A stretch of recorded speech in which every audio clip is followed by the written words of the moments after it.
Hey everyone, Tom here. So I decided today to get some seeds started. So I'm going to start some out here in the shed. I'm going to just show you guys how I'm going to go about doing that, and I'm going to get some started inside as well, under some lights, and basically like a little hydroponic kind of setup.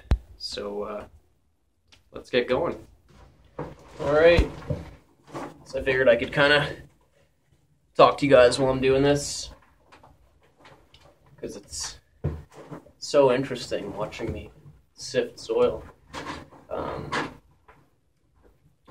So I wanted to talk about what I'm going to get going, when I'm going to start. I am a little worried that it's still going to be too cold at night, and I don't want to have to be walking back and forth, bringing in a tray of seeds. So once I start them out here, that's it. I'm gonna see if they'll do okay. I think they will. It gets pretty warm in here with the door all closed up and with that big window. Faces kind of south-ish, so it gets sunlight in here most of the day. Like it's like 4:25 and it's still sunny in here now. Sun's just kind of gone around, but so I think I'll have a good shot. I'm going to be starting kale and spinach. And I got lots of kale and spinach seeds, so if they don't make it for whatever reason, I'll just start again in a few weeks, and we'll go from there. So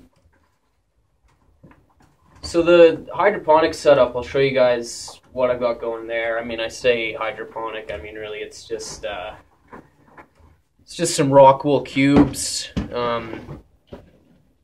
just with a little aquarium air stone setup, just to keep them oxygenated.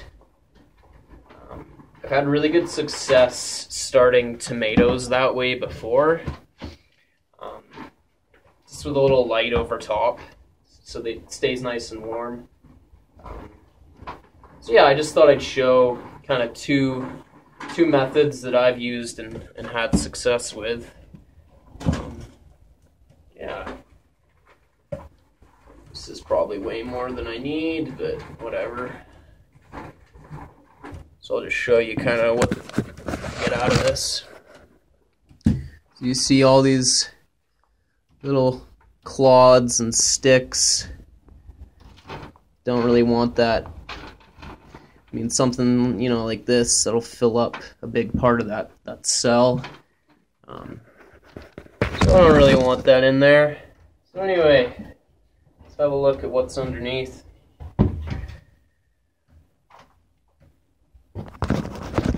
Oh, jeez, I'm terrible at filming. So just nice and loose. For my potting soil, like, you know, just anything that you can find, anything that's cheap. Don't worry about it too much. Just buy what's on sale. Most of it's all the same anyway. Like, yeah, it's nice if you can find something that's got worm castings in and other little amendments. That's great, but if it costs like, you know, $20 for a bag of it, then I wouldn't bother. I don't think you're gonna notice that much difference. So yeah, any of the kind of generic stuff, it's all kind of worked the same for me. And, you know, they throw in that perlite or vermiculite, or it's mostly just peat moss. I think a lot of it, peat moss, and composted wood chips. So there's not much nutrition in any of this. There's not much fertilizer, but that's fine. Your seedlings aren't going to need really any fertilizer for a long time. Alright, so I'm kind of losing the light here, and what my plan is to just get these filled and get them watered. I'm not going to put the seeds in today because it's basically going to be going into night soon and getting cold. So I'll just get these filled and get them nice and moist. Then I'll come and put the seeds in first thing tomorrow morning, or whenever I drag my butt out here. So I'm just filling them, but I'm not packing them down. Just kind of, a lot of people seem to do that. They, will pack the stuff down into their cells. I think that's more just to make it a better kind of little kind of cube that you can then transplant easier. But I don't know. I kind of go with the mentality that I want it as loose as possible so that the seeds don't struggle to start in. I feel like even if when these things are packed in, it's still pretty hard to get them out of here, I've found, unless it's a nice root mass, which hopefully I'll end up with. Hopefully they'll take off and they'll be growing, pretty well before I transplant them out. But yeah, so I'm just gonna get these watered, and I think we'll call it a night. All right, so what I'm gonna do is, rather than soaking them from the top down, I've pulled one of the pods out, whatever this is, and I'm gonna fill this base. And of course it's not watertight. Well, that sucks. Okay, new plan. Let me try and find a new drip tray.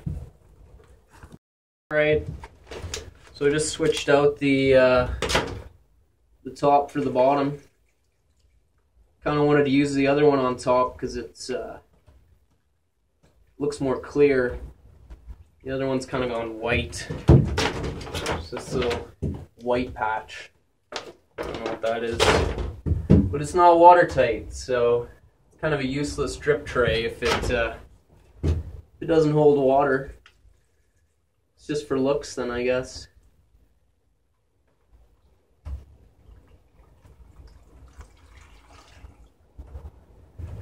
This one seems to be holding, which is good. And this shelf is almost level. I'll just show you guys how much water I got in there. Oh, jeez. So yeah, just kind of filled up there. And then it'll soak up into here. And I'm hoping that's enough. It's mostly sloped down to there, but it should still work. Anyway, so I'll come check back on these tomorrow morning. Okay, hey guys. So it's the next day, and we're gonna get these seeds in this tray. Just gotta find them. It's crazy windy today, so really glad I have this shed to shelter in.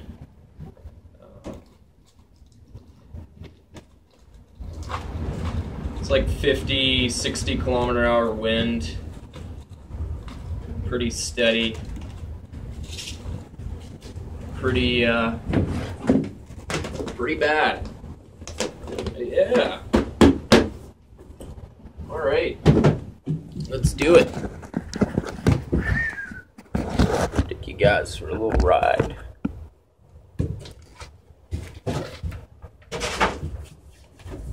So it looks like that water absorbed pretty good. The top is still not quite as moist as I'd like it. So I am going to throw a little bit of water A little bit of water on the top when I'm done.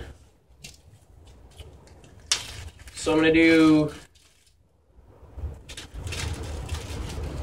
a whole bunch of spinach, and then these just two in the middle. I'm going to do kale.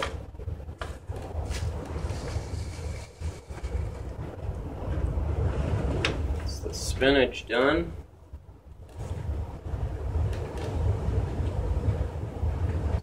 It absorbed up pretty good, but the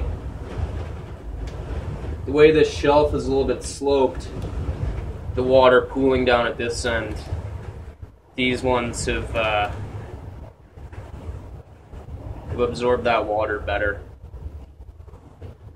I'm just dropping one spinach seed in.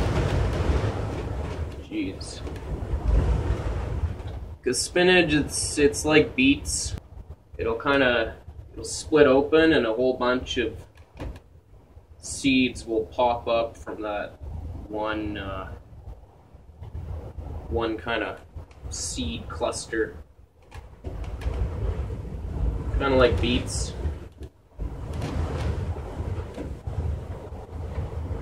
Plus, like I was saying, if it's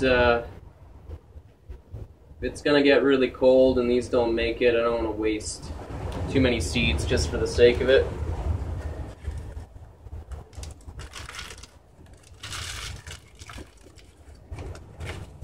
This is Bloomsdale Savoy spinach. And just some kind of this lacinato kale. Wow, that's way too many.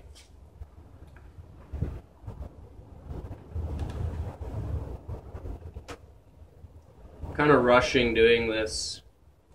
I should really be just kind of taking my time a bit and enjoying it a bit more. But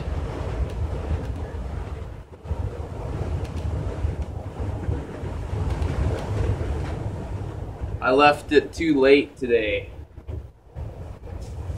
Not get going as early as I wanted to. So I just kind of want to get this done. Get on to the next thing.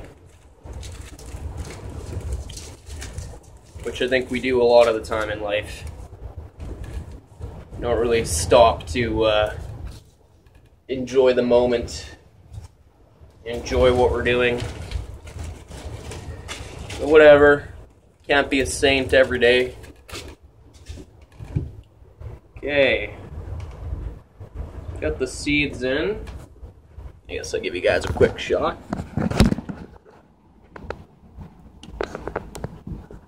I'm just gonna close it up, and this is the part where I'm gonna push it down a little bit. Just gonna do that to all of them,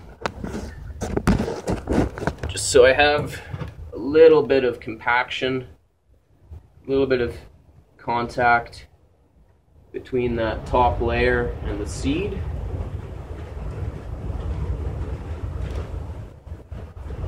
Plus, by pressing it down now, I give myself a little bit of clearance to add a little bit of water to the cells that need it.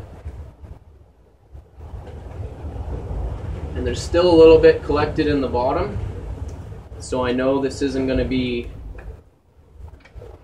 bone dry. So we'll just kind of tamp them all down a little bit, just gentle pressure. This gives me an opportunity to feel which part needs more water, which needs less. Let's see if I can do this without making a massive mess. Just gentle. Easy does it. Of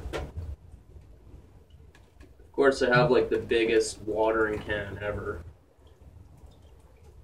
Nice little spray bottle would be better, I guess. For a wee little watering can, but that's okay. Oh, that one didn't get closed up. This is what happens when you rush. You make mistakes.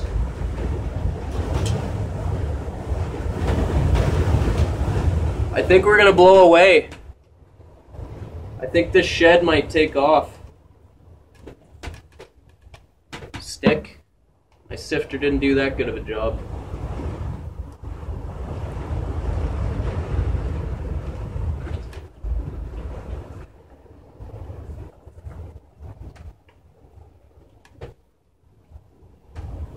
Yeah.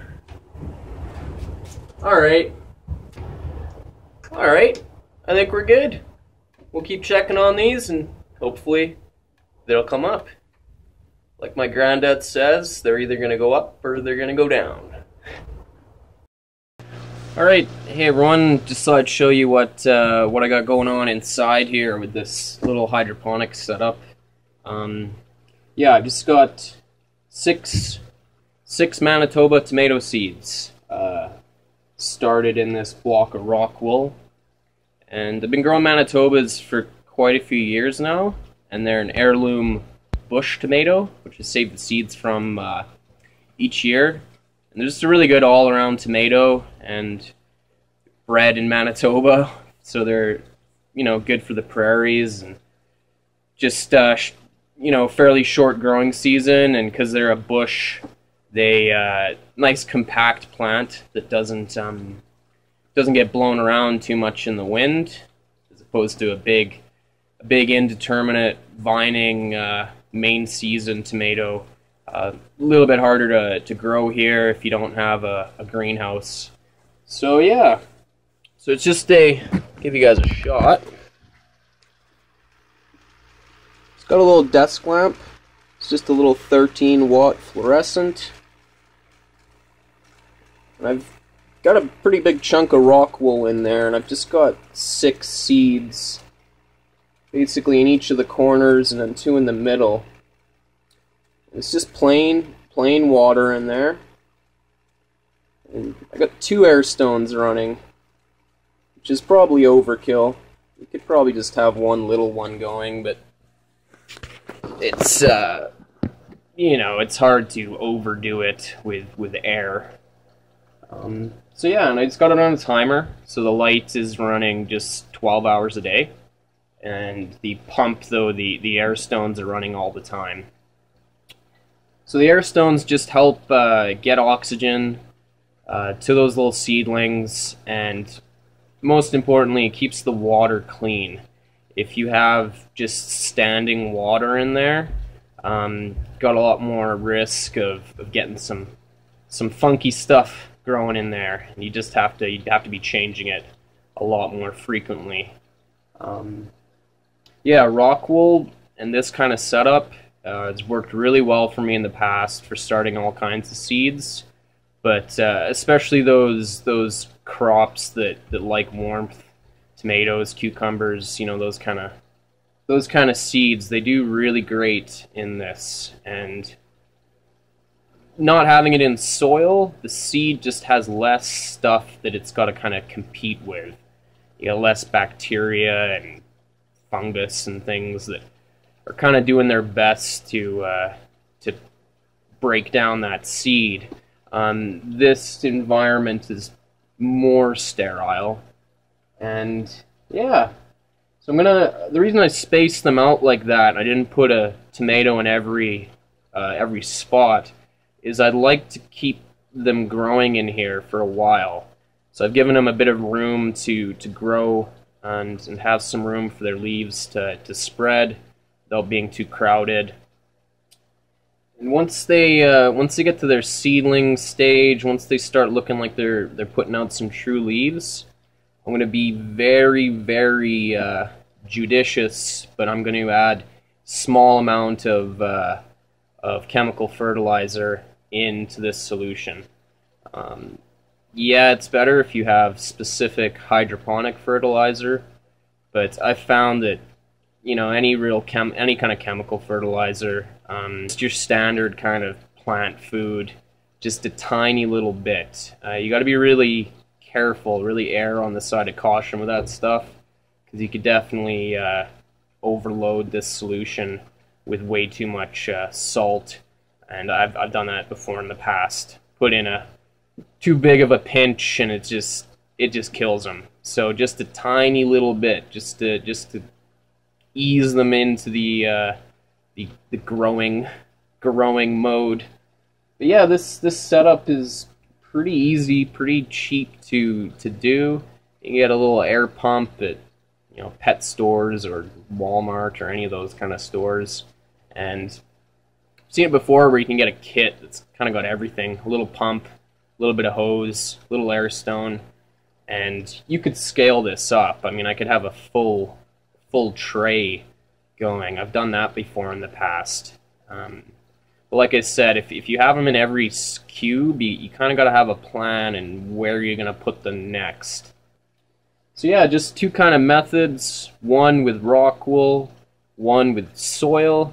I'm not really going to say which one's best. I think they both have their pros and cons, and it's kind of what you have to work with and what kind of interests you. Anyway, that's a little video on starting seeds. Take care, guys. Bye.